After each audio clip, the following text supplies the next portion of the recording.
Hi, my name is Chandra and I am making chocolate ice cream with some add-ins today. So I already have cocoa powder and sugar in my bowl.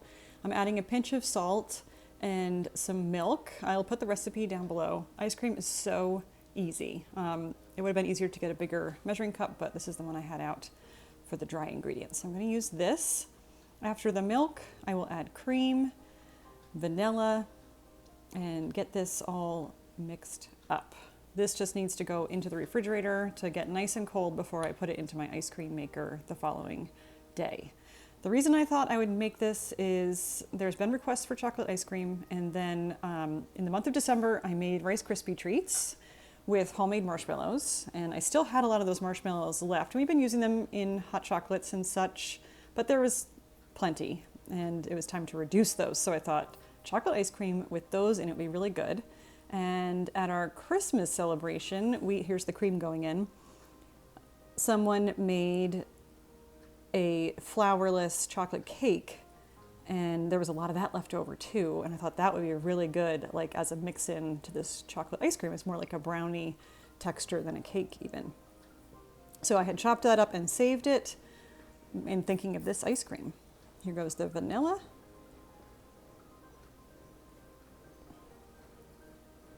And all of this, after I mix it up, will go into the container that I'm going to keep the finished ice cream in, which is just an old quart plastic yogurt container.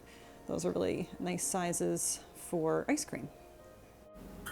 Even though all these ingredients are already cold, I want to get them really cold before I put them into my ice cream maker, because it really does just churn up a lot better.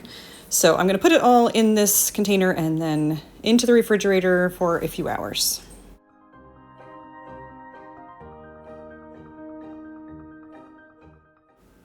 I have a very inexpensive Cuisinart ice cream maker. All it needs to do is spin around, so you really don't need much out of an ice cream maker. But I do have a second bowl that I can keep both of those in the freezer. If I want to make 2 batches of ice cream, it's good to have 2 because it takes a good 18 hours to fully freeze, and that part is really important. So if you want to make more than 1 batch of ice cream at a time, it's good to have the second one. I find it comes in handy all the time.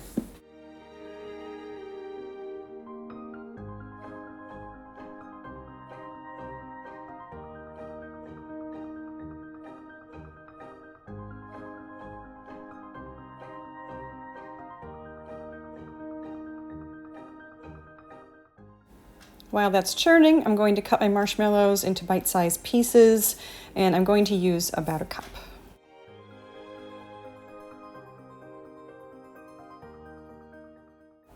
After about 15 minutes in the ice cream maker, the ice cream is pretty well thickened up, and now I can start adding in my add-ins. So there goes the marshmallows, and I'm going to do about a cup of this cake.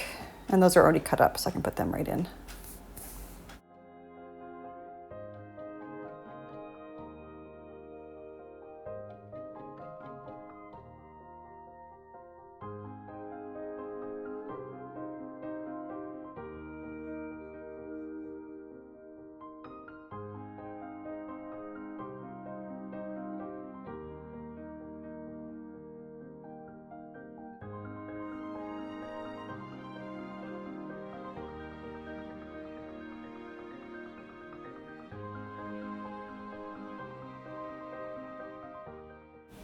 That is how easy it is to make ice cream. We never buy ice cream anymore.